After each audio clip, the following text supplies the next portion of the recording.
মেইডের সাথে ইন হবে, অফ হবে নাকি ফ্রম হবে, এই কনফিউশন কিন্তু সবারই কম বেশি থাকে। চলো আজকে এই কনফিউশন দূর করে ফেলি।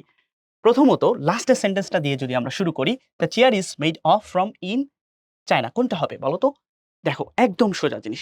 যদি কোনো জায়গা থেকে কোনো কিছু তৈরি হয়, অর্থাৎ যদি স্থানের নাম দেওয়া থাকে গ্যাপের পরে, সেক্ষেত্রে আমরা অবশ্যই মেড ইন ব্যবহার করব। তাহলে এখানে চায়না একটা স্থানের নাম, সো মেড ইন চায়না, তাই তো? Made in China. অন্যদিকে এই অফ আর ফ্রম এর ক্ষেত্রে তুমি দুইটা জিনিস মাথায় রাখবা। একটা হলো উপাদান এবং আরেকটা হলো উৎপাদিত দ্রব্য।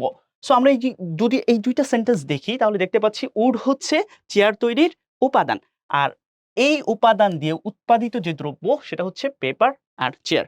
এখানে দুইটা জিনিস মাথায় রাখতে হবে। যদি উপাদানটা উৎপাদিত দ্রব্যের মধ্যে দৃশ্যমান হয় তাহলে কি হবে? অফ হবে। আর যদি উপাদানটা উৎপাদিত দ্রব্যের মধ্যে দৃশ্যমান না হয়, ওইটা অন্য কিছু হয়ে যায়, সেক্ষেত্রে আমরা ফ্রম ব্যবহার করব।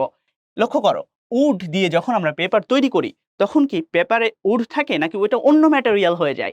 অবশ্যই অন্য ম্যাটেরিয়াল হয়ে যায়, অর্থাৎ দৃশ্যমান থাকে না উডটা। এই জন্য আমরা এখানে ফ্রম ব্যবহার করব। অন্যদিকে উড দিয়ে চেয়ার আমরা যখন তৈরি করি তখন বিষয়টা কি এমন যে ওই উড লোহা হয়ে যায়? একদমই না, ওই উড কিন্তু উডই থাকে। তাহলে উড দিয়ে চেয়ার তৈরি করলে উড চেয়ারের মধ্যে দৃশ্যমান হয়, সেক্ষেত্রে আমরা কি ব্যবহার করব? অফ ব্যবহার করব। আশা করি বুঝতে পেরেছো।